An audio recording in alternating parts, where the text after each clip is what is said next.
Hello everyone. इस lecture में हम डिस्कस करेंगे polarization by reflection and Brewster law. काफ़ी इंपॉर्टेंट लॉ है ये। इससे रिलेटेड बहुत सारे न्यूमेरिकल्स या कंसेप्चुअल प्रॉब्लम एग्जाम में पूछी जाती हैं, तो इन दोनों को हम डिस्कस करेंगे यहाँ पर। पहले हम समझते हैं कि रिफ्लेक्शन के द्वारा हम लाइट को पोलराइज कैसे कर सकते हैं। जैसे हमने लाइट को पोलराइज करना टूरमैलिन क्रिस्टल से, निकोल प्रिज्म या स्कैटरिंग के द्वारा लाइट को पोलराइज करना सीख चुके हैं, उसी प्रकार से रिफ्लेक्शन मेथड के द्वारा लाइट किस प्रकार से पोलराइज होती है पहले हम इसको समझेंगे, then we will discuss Brewster law.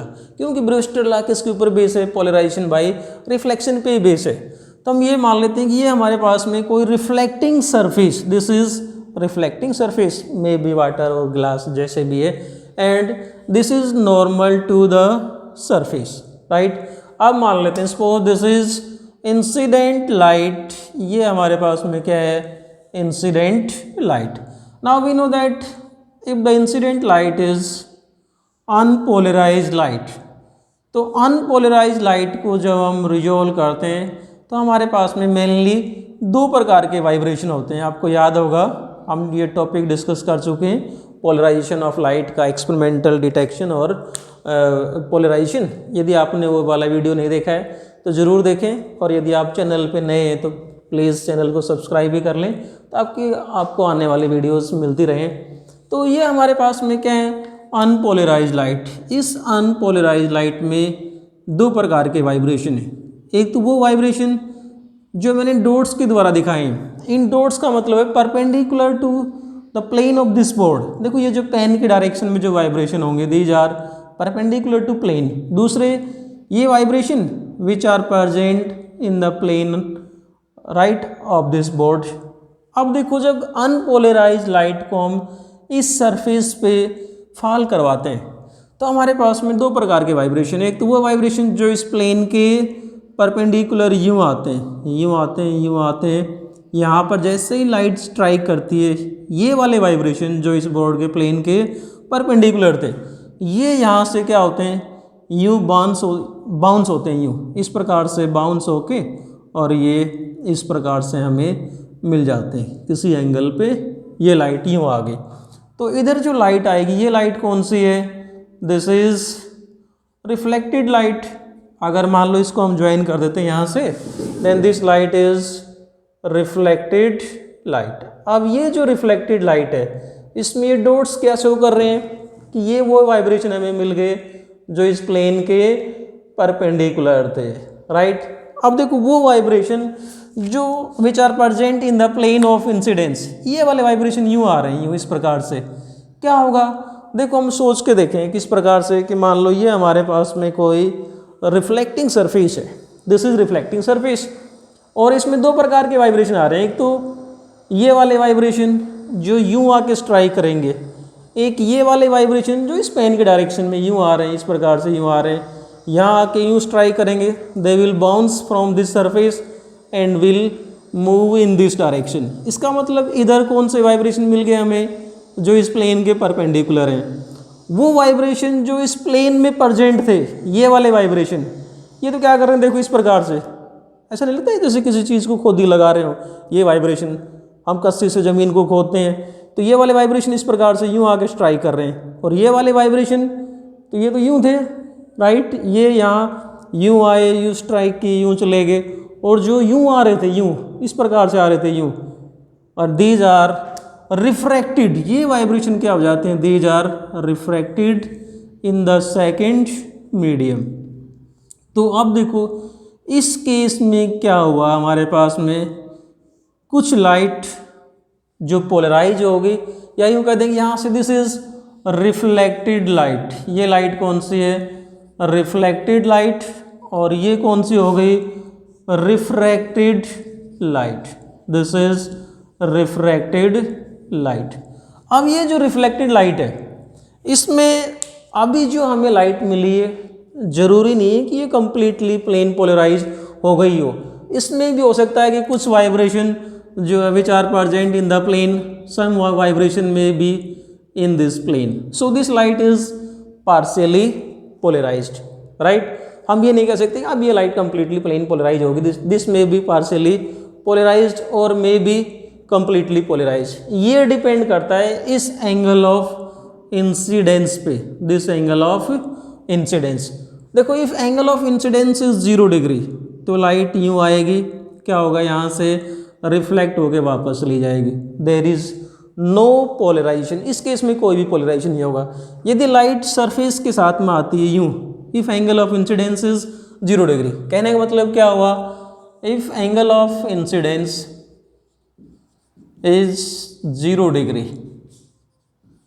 Is 0 और 90 डिग्री, तो उस केस में देयर इज नो पोलराइजेशन। जो लाइट है दैट इज अनपोलराइज्ड। लाइट यदि यूँ आएगी अनपोलराइज्ड, यूँ आती है रिफ्लेक्ट होकर वापस लेगी, देयर इज नो पोलराइजेशन।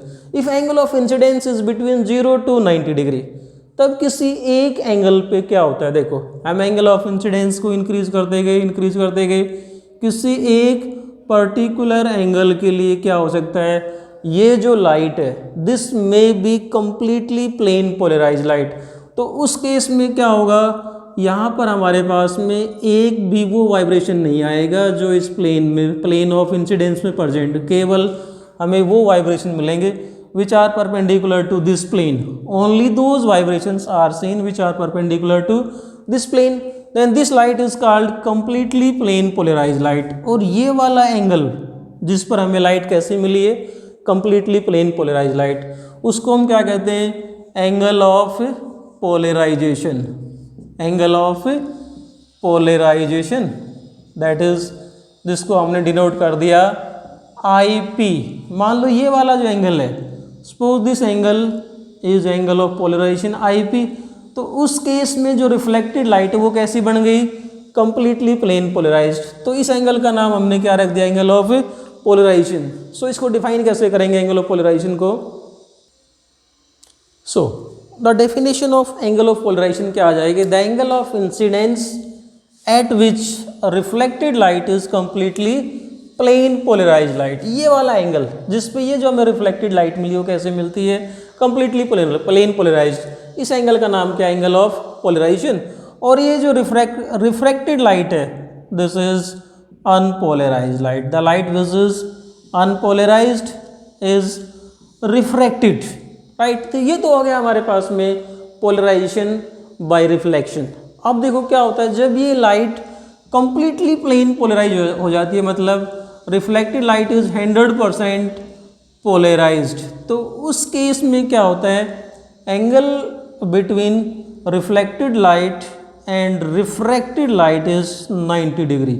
ये वाला जो एंगल होता है इन दोनों के बीच में क्या होता है, ये 90 डिग्री। ये हमें याद रखना है। इसको हम जब ब्रीविस्टर लॉ को प्रूव करेंगे तब हमारे पास में ये काम आएगा कि when light is completely plane polarized, in that case angle between reflected light and refracted light is 90 degree, right. और एंगल ऑफ पोलराइजेशन कौन सा हुआ, the angle at which reflected light is completely plane polarized. So देखो हम ये कह सकते हैं कि जो एंगल, ये जो रिफ्लेक्शन है, रिफ्लेक्शन जो पोलराइजेशन है, polarisation depends on this angle, right. different if we consider white light, then white light is combination of 7 color, right। तो अलग अलग कलर के लिए एंगल ऑफ पोलराइजेशन भी क्या होता है, डिफरेंट होता है। सो पोलराइजेशन, यदि हमें कंप्लीट पोलराइजेशन चाहिए तो then we must use monochromatic light. देखो काफ़ी इंपॉर्टेंट क्वेश्चन बनता है कि why white light can not be completely polarized by reflection, क्यों नहीं हो सकती, क्योंकि जो एंगल है it depends on wavelength of light. अब white light is combination of 7 colours, so it is not possible to obtain a particular angle for any one colour, right. तो यदि हम मोनोक्रोमेटिक लाइट यूज करेंगे तो हमारे पास में कोई एक एंगल की वैल्यू आ सकती है जिसके लिए लाइट क्या हो सकती है, कंप्लीटली प्लेन पोलराइज हो सकती है। So polarization by reflection depends on angle of incidence and wavelength of light used. अब बात करते हैं ब्रीविस्टर लॉ के। सो पहले ब्रीविस्टर लॉ की स्टेटमेंट क्या है उसको समझते हैं। तो according to Brewster law, if mu is equal to tangent IP, mu means refractive index of the reflecting surface. ये हमारे पास में जो सरफेस है it may be water glass, जो भी सरफेस है, अगर हम ये मान लेते हैं कि इसका रिफ्रैक्टिव इंडेक्स म्यू है, अगर इस मीडियम का रिफ्रैक्टिव इंडेक्स किसके बराबर आ जाए, tangent of the angle of polarisation. I P यहाँ पर क्या एंगल ऑफ पोलराइजेशन, जिसको हम डिफाइन कर चुके हैं, I P is angle of polarisation.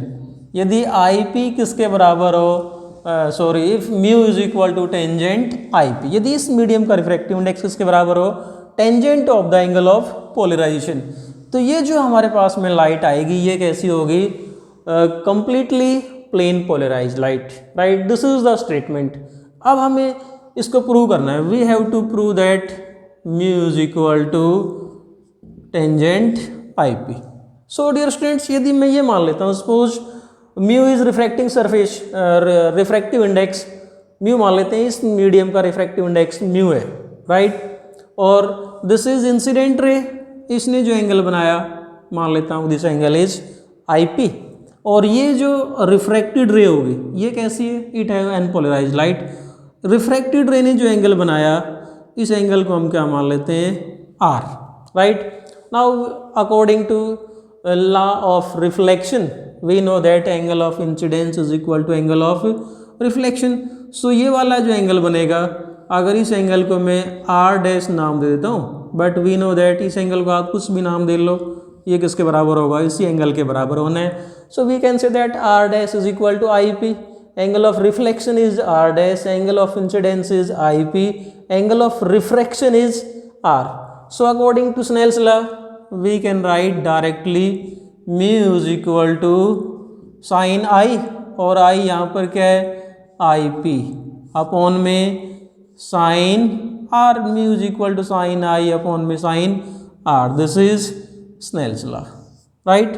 Now देखो अभी हमने क्या पढ़ा कि जब ये लाइट कंप्लीटली प्लेन पोलराइज हो जाती है तो उस केस में रिफ्लेक्टेड रे और रिफ्रैक्टेड रे के बीच में जो एंगल होता है वो कितना होता है, 90 डिग्री। ये हम स्टडी कर चुके हैं कि angle between refracted ray and reflected ray is 90 degree.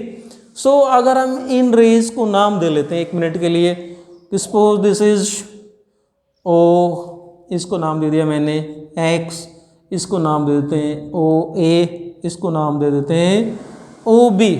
So we can say that angle X O A, this angle X O A, ये वाला एंगल बना X O A, plus angle X O B, ये वाला angle बन गया X ओ B, x ओ B, दोनों का sum total क्या हो गया, एक्स ओ बी, दोनों का सम हमने प्रूव कर दिया कि दोनों रे क्या होते हैं, परपेंडिकुलर होते हैं, तो दोनों का सम कितना हो गया, 90 degree. Now angle X O A, this is angle X O A. देखो अगर ये नॉर्मल है, इस ब्लू लाइन को देखना, ये नॉर्मल है, रेड लाइन ये रिफ्लेक्टिंग सरफेस है, दोनों के बीच में ये वाला एंगल कितना है, 90 डिग्री, ये कंप्लीट एंगल।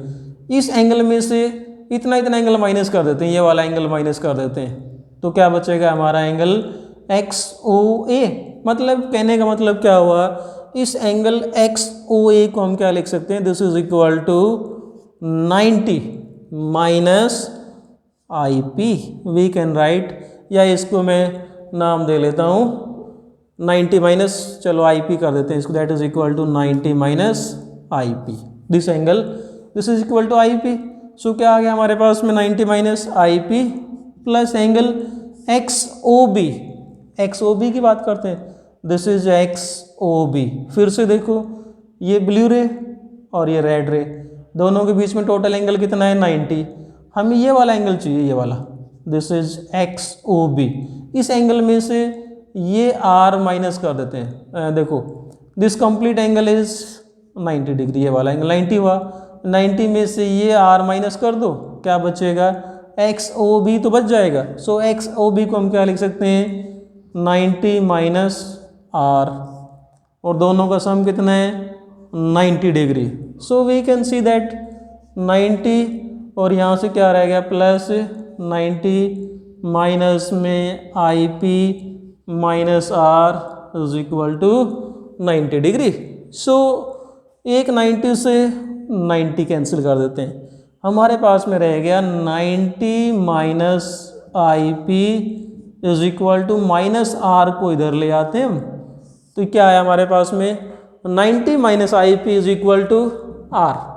यदि आर की ये वाली वैल्यू हम इस फार्मूले में पुट कर देते हैं, if you put sine R, देखो साइन आर की जगह मैं क्या पुट कर रहा हूँ, आर की जगह पुट कर रहा हूँ 90 माइनस में I P, then we know that sine 90 minus theta is cos theta, so sine 90 minus I P क्या होगा, that is equal to cos I P. So simply हमारे पास में देखो क्या आ जाएगा, इसको स्नेल्स लॉ को ही हम आगे लेके चलते हैं, mu is equal to sine I P upon में साइन आर, आर की जगह क्या पुट करोगे 90 माइनस में I P, that is equal to sine I P upon में sine 90 minus theta is cos theta, so sine 90 minus I P क्या होगा,